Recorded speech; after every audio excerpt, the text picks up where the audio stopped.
The subject of the talk assigned to me tonight was a Pikes Peak trilogy. This evidently refers to three novels, The Wild Earth's Nobility, Below Grassroots, and Dust Within the Rock, which were published between 1935 and 1940, and later condensed in 1971 into one volume entitled Pikes Peak. It's been a long time since the first one appeared, longer than I usually care to remember. The fictional trilogy was like a writer's first work based on my own early life in the Pikes Peak region, but it was not wholly autobiographical. Many aspects were left out and others were contrived to suit my own fictional purpose. So tonight I'll try to recapture some of these early years of more than 60 years ago. My recollections may sometimes be factually inaccurate. If so, please butt right in and correct me. I'm not like Marshall Sprague here, whose historical sense is so acute and dependable, making his books on this region such a delight. Mathematics were not my long suit. I flunked geometry in high school 2 times. And I always seem to remember inconsequential details and sensory impressions rather than significant events. I will do my best to try to peg these remarks on the subject of this special project, passed as Prologue in Colorado Springs. It is an apt subject and project, for the chief value of historical societies and libraries like this one is not merely to collect and store in their cellars musty records of the past, but to help evoke repressed and buried in our own unconscious. For we can't get rid of the past. Time is not linear, a stream flowing out of the past, through the present, into the future. It is circular, cyclical, a still, deep pool in which all actions and events are embodied.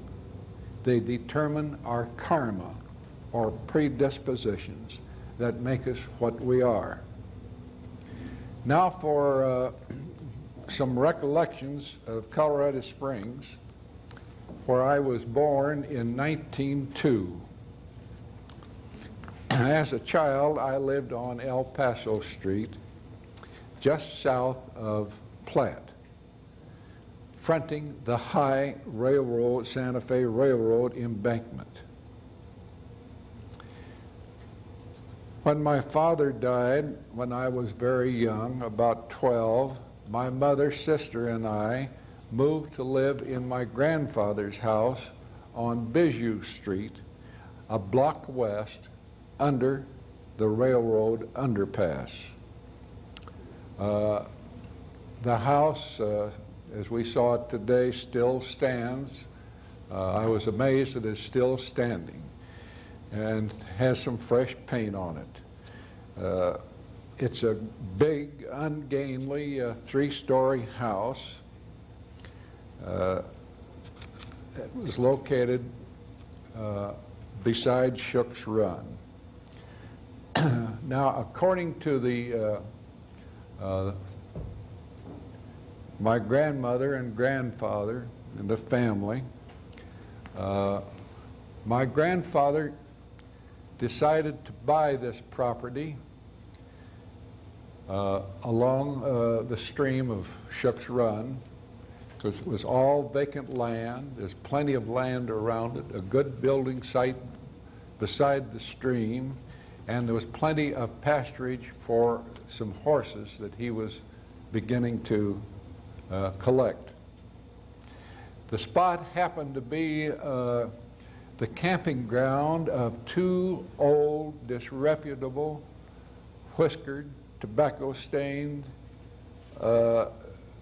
trappers, a father and son called the Cadles. They would spend months out on the plains trapping and killing antelope. And then they'd bring in antelope haunches in these bloody wagons to sell from door to door in town. And this is where they always camped. Well, the two Cadles were very much upset when my grandfather decided to buy the land from out from under him. And my grandmother was more upset. She hated the location, and it was consensus that the Cadles swore to haunt that house that was built there forever. Well, I played that up a little in my books, but it had a pretty sound basis. Because when I was small, up to the time I went to college, we were all disturbed at night by creaking footsteps going up the third floor stairs. I would go up there or wait on the top balcony there, and landing with a flashlight, we'd try to surprise them. We never saw anything. My grandfather was so upset with all this hijinks that he tore out the whole stairs and replaced them with heavy redwood planks. And still, the creaks and steps continued. So none of us were frightened at all, and it gradually became so common that we accepted this phenomena with a great deal of humor, and hearing them, we'd say, well, here comes the Cadles for their nocturnal round of inspection. Shook's Run in those early times was a nice, fresh, open stream, and we children used to go down there to gather fresh watercress. And upstream lived an old Negro woman who had a tiny little greenhouse in which she grew lettuce. So we would go up there in the winter to buy a head of lettuce or two. And we liked Aunt Fanny, as we called her. She was a peculiar woman. Her head was as bald as could be, and she later bought a wig, and she was not really too intelligent. And the reason she gave was that the reason she was bald was that her hair was growing downwards instead of upwards. And it would not be long before it would penetrate the brain. So to cover up the baldness, she wore a wig, but lived in deathly fear of the time when that ingrowing hair would clutter up the working of the brain. Another nearby neighbor was Old Lady Belmar, an old crippled lady with a bad hip, had a rather bad name around there. She scared everyone. She had a husband, and she allowed him to come visit her only once a month. He was a forest ranger in the area, watershed back of Pikes Peak. So every month he would come with his horse and his pack horse and stay one night until he was kicked out for another month. But in the meantime, she read all of our fortunes by tarot cards. I had never seen the tarot cards. I'd like to talk to her now. She was very knowledgeable. Now, I rode down there, that area today for the first time, with Barbara, and I found that things have changed considerably. But in those days, all the way up Bijou from Shook's Run to the high railroad tracks embankment, on the right-hand side, it was just open pasture land. And there was in the middle of it, a wooden shack where a dreadful thing happened. A Negro man murdered his wife with an axe. All of us children immediately ran there to view this awful scene of peering in to see the blood-spattered walls and tufts of hair embedded in the cracks.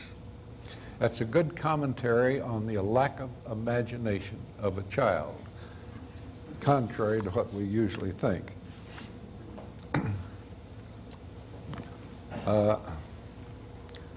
I went to Columbia School, grade school, which was built by my grandfather, as well as most of the grade schools in town and the high school that I later attended, and the Cutler Academy, Cutler Hall, the first building on the college reservation. In the winter,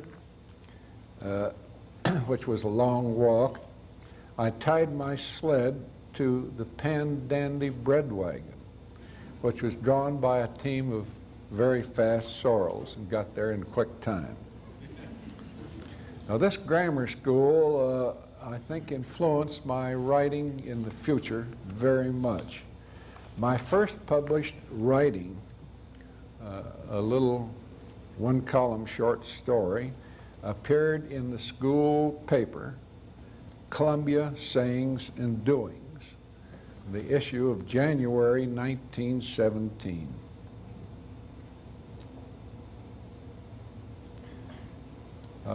My favorite teacher was Miss Ruth Jocelyn Waddles.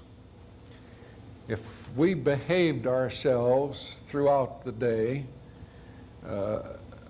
she read us stories late in the afternoon. Our favorites were stories of Navajo Indians, which were excerpts of letters written to her by the wife of a Navajo trader named Hilda Fonts. These excerpts she later edited and sent to Harper's Magazine, which published them. They aroused the enthusiasm of Little Brown and Company, which published them in book form in 1934 under the title of Desert Wife.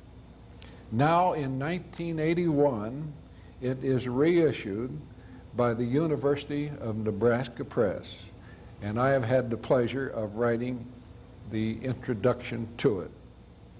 The book is one of the best ever written on Navajo trading posts.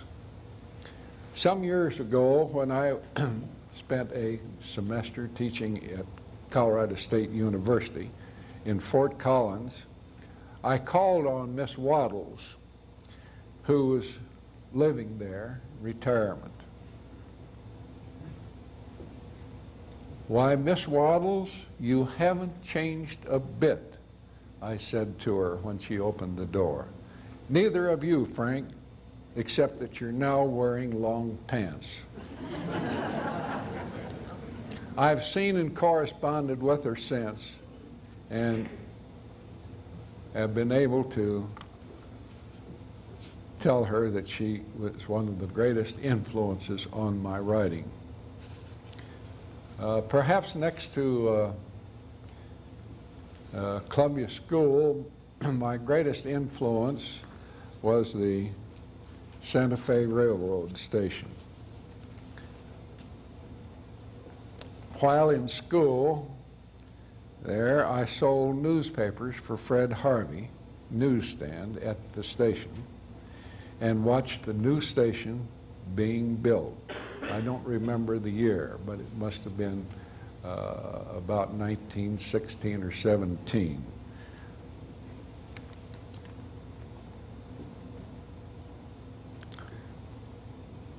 It was a large and impressive, beautiful building. Now, I loved working there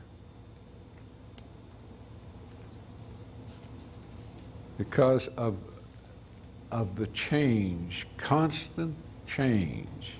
There was always something new with the arrival of every train. People would pile out, listen to the gong being built at the Fred Harvey dining and lunchroom, go in and eat, come back out picking their teeth, get on the train and leave. I always wanted to be a tourist so I could go through life eating in Harvey restaurants, come out picking my teeth with little gold toothpicks on the end of a watch chain and so on. This was in the days before car travel. Santa Fe, the Colorado and Southern, the Denver and Rio Grande, the Colorado Midland, Cripple Creek and Short Line all came in to that station. There were special trains and special sections of each, especially in the spring when all the California tourists would be going back east and always have a stopover and see the sights of Colorado Springs. There were great carloads full of Raymond and Whitcomb tours. In the summer, there was a wildflower special. There was a train of coaches without tops, so people could sit and go up the short line and admire the scenery and then get out for an hour and pick wildflowers.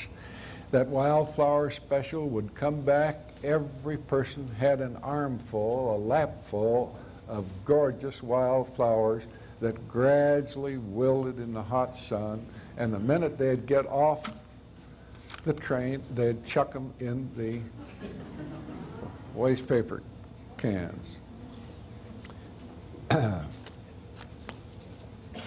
I was able to meet the notables of the day. We were lined up to meet and shake hands with no less than Jack Dempsey. Lillian Gish gave us the nod. And one of the great admirers was the Japanese actor Sesu Hayakaya. Do you remember when he played in the serial The Tray of Hearts? Then, of course, there were the Indians from Oklahoma. Chief Bacon Rind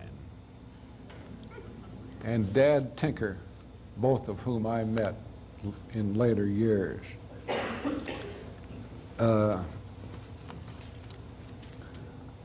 I became a red cap after being a newsboy. Then I became a baggage man and then a yard clerk on the night shift. This yard clerk was an entrancing job because I was supposed to always have a list of the car numbers and the location of every car in the yards, every track. Now, the tracks weren't numbered. They were named, and you had to memorize these tracks so accurately that if you were let off a fast-moving freight at midnight in the middle of these yards, you knew instinctively what track you were on. And this was quite a job, and I loved it.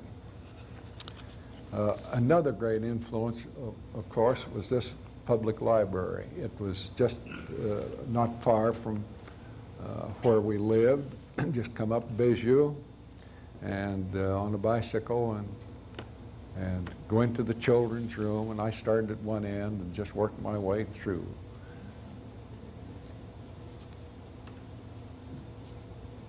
There were a great many characters in town in those days. I remember Mr. Penrose coming down to catch the train for Denver. He was dressed up very spick and span, a handsome man. But what always got us boys was that on these waxed mustaches, he always had little cups placed so that they wouldn't get dirty or lose their polish.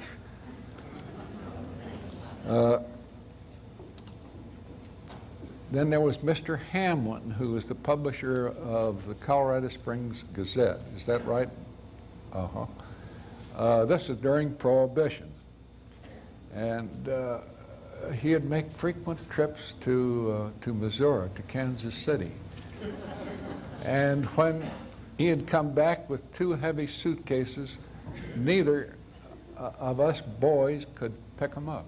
We'd have to get a little hand truck to carry these suitcases to his car. There was a wonderful old Cheyenne Indian called Indian Poe, who drove around with the wagon from door to door selling fresh vegetables. There was Nigger Noah. Nigger Noah was a character. Everybody loved him. A little white-headed Negro man, black man, I guess you would say nowadays, who drove around and picked up trash through the alleys. He had a wonderful little sing-song voice. We loved to have him come.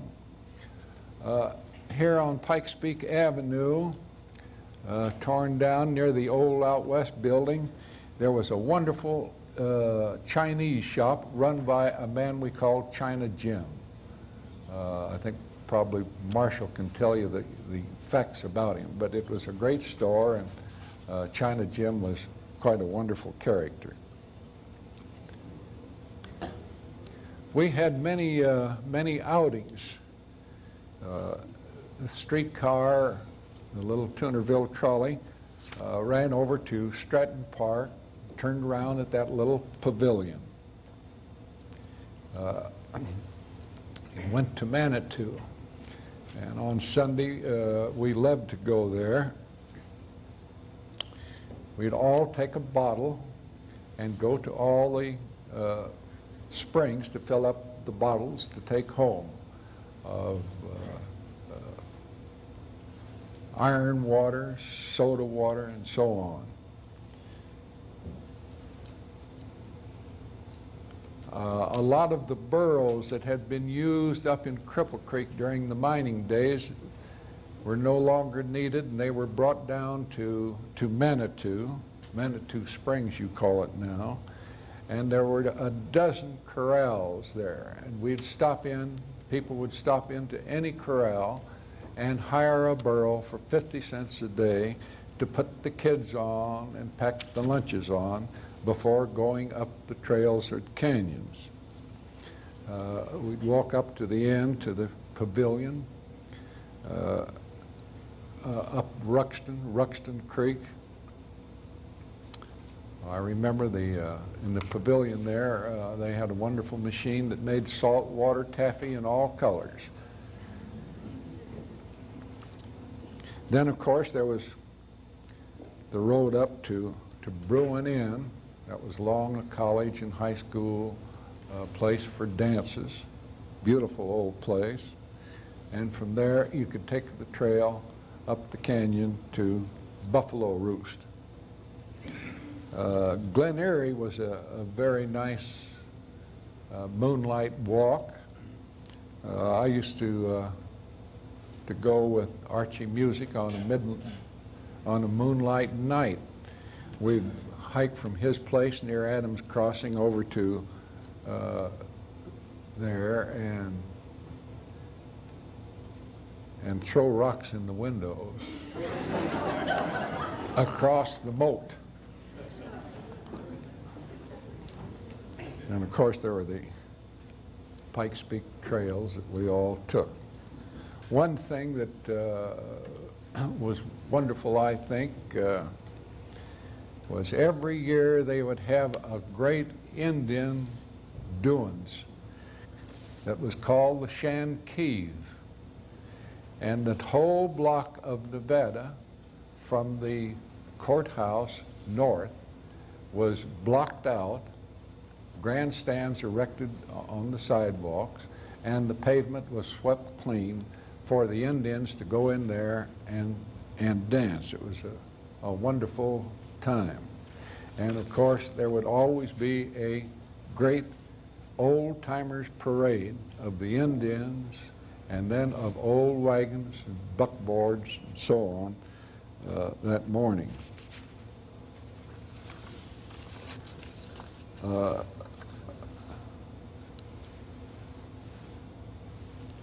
But the chum and I, we used to ride the Midland up to Cascade. I've forgotten the name of the big hotel that was still... Ramona. Well, we loved that Ramona. We'd throw stones through its windows. Wonderful old hotel. It should have been preserved against boys like us.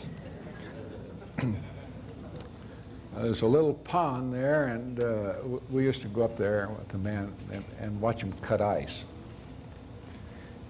Up to Denver was a great trip to Denver. I went up there a couple of times with my grandfather and father when little, attending a mining convention. And this was quite an experience. I always tell the same joke. For breakfast, all these miners in their broadcloth and dirty boots, everybody would sit at one huge table. And what those men could consume was just terrific. It would always be a steak surrounded by 3 eggs and hash brown potatoes on the side and so on. This man put that away with several cups of coffee and then demanded that the waiter bring him apple pie with gravy on it. And he said, "I'm sorry, sir, we just can't give you any apple pie and gravy for breakfast. It's not ready yet." And this guy beat the table with his fist. He says, "I've had apple pie with hot gravy on it every morning. I've got to have this." Well, I don't think he ever got it, but it was quite a rumpus. And of course, there were Bauer's Ice Cream Parlor on the Great White Way, which was Curtis Street, where all the movie palaces were. I won't say anything about Cripple Creek because I know Marshall has talked a lot about it, and next week you're going to have a great speaker who was born in Victor tell you all about Cripple Creek.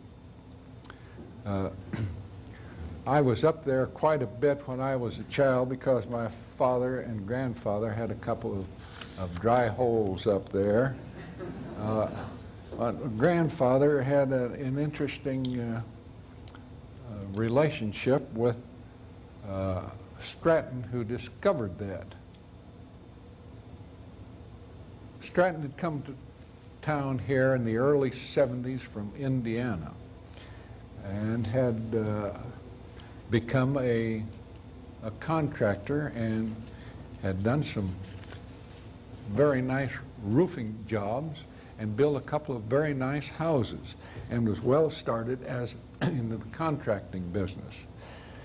And my grandfather then came in the early 70s as a journeyman carpenter and got a job working with Stratton. And then Stratton got the gold bug. He threw up his business to go to Baker's Park and the La Plata Range silver diggings.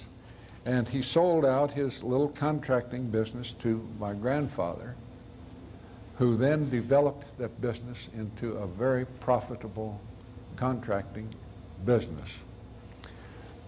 Stratton came back broke, and for 17 years during the winter, he worked for my grandfather then as a carpenter to save grub stakes for summer when he would go prospecting in the mountains.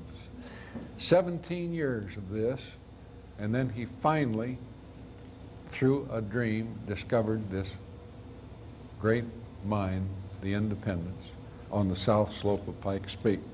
Became a very wealthy man from the greatest gold camp on earth.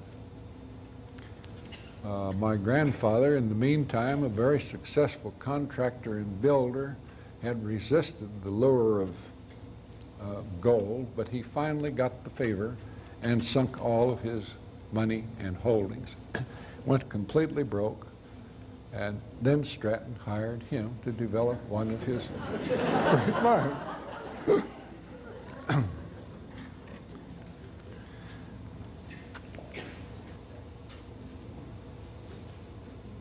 All these memories of the Pikes Peak region are colored by nostalgia, of course.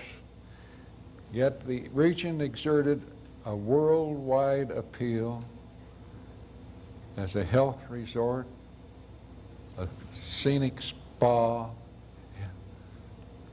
a resort center as beautiful as any region in the world. The Valley of Mexico, Likiang River, Valley in China, the Vale of Kashmir. You've all seen pictures of the bold blue mountains rising abruptly from the plain, the fresh running streams coming down every canyon, the sparkling clear air, and a little town of 30,000 people that allowed no manufacturing within the city limits, no liquor sold. But I must add, there were no funny papers in the Sunday papers because they kept children from Sunday school. It was a blue-nosed town.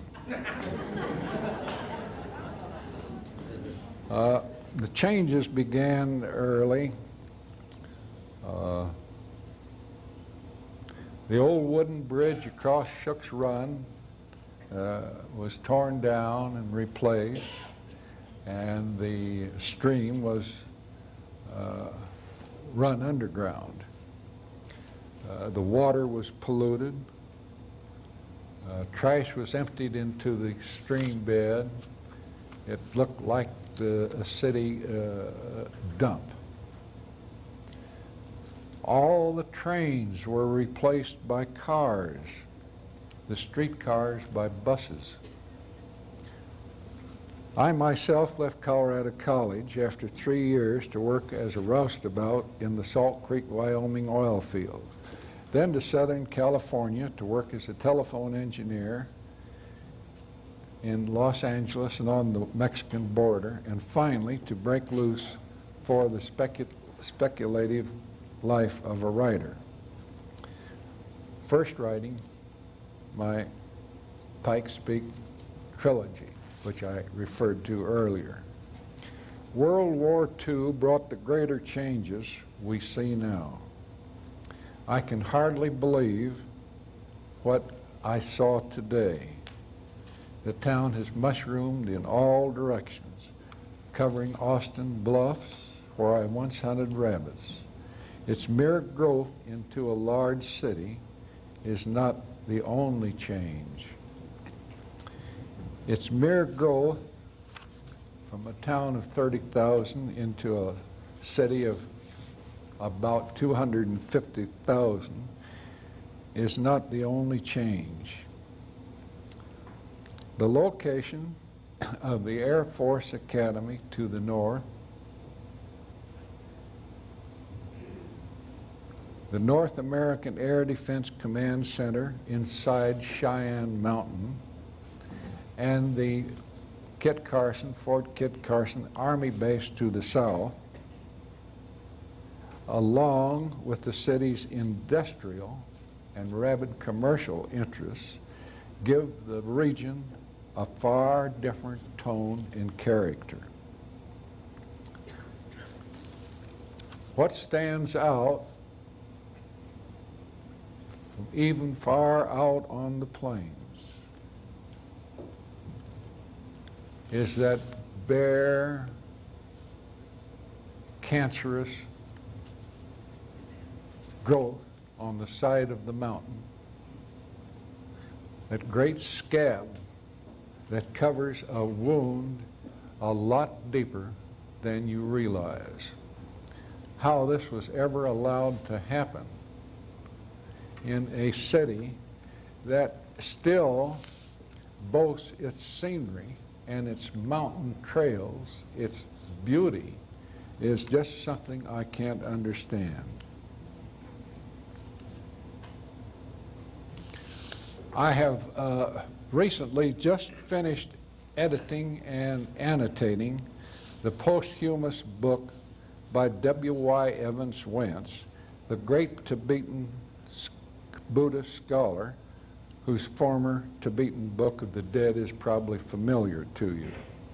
His present posthumous volume, just published, recounts the veneration given to sacred mountains by all peoples throughout the world since antiquity. Always, everywhere, they have been regarded as places of access to higher consciousness, as repositories of psychical energy upon which mankind draws. Only in the United States have we desecrated and exploited these mountains once held sacred by our Indian tribes.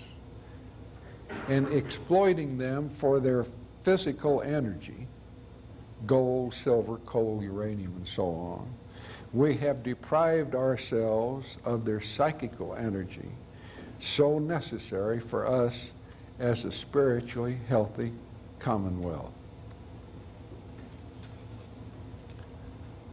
Other regions, similar things are happening. My present home of Taos, Palm Springs, 29 Palms, Laguna Beach, Carmel, the threat to Grand Canyon itself. It's happening everywhere, all over the country. Ours has become the richest and most powerful nation in the world, the most rationalistic and materialistic, dedicated to progress at any price.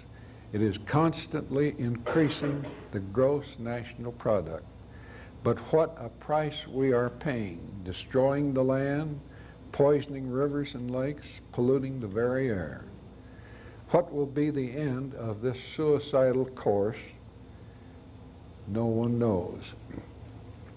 Personally, I don't believe federal and state governments, multinational and agribusiness developers will do an about-face overnight. The problem facing us is not political, economic, ecological, but psychological. A change in our mode of thinking is necessary, and I believe such a change is imminent today. A great reversal in our mode of thought, of our social pattern of life. We stand today on the threshold of the most drastic change since the beginning of the Christian era, approaching the end of our dominating materialistic Western civilization. The signs are everywhere: wars and revolutions, social unrest, refutations of the doctrines and restrictions of the already outmoded establishment, movements back to small farms and towns to a more simple life. Change, the one immutable law of all creation. The histories of past civilizations show that all have had their cycles of birth, flowering, death, and transformation. Cycles that are measured by the great zodiacal cycles of 2160 years, the age of Taurus, of Aries, and our present age of Pisces, now ending. And with it, the greater 26,000-year cycle of the precession of the equinoxes. Surely this pivotal hour on the world clock will mark one of the great changes in world history.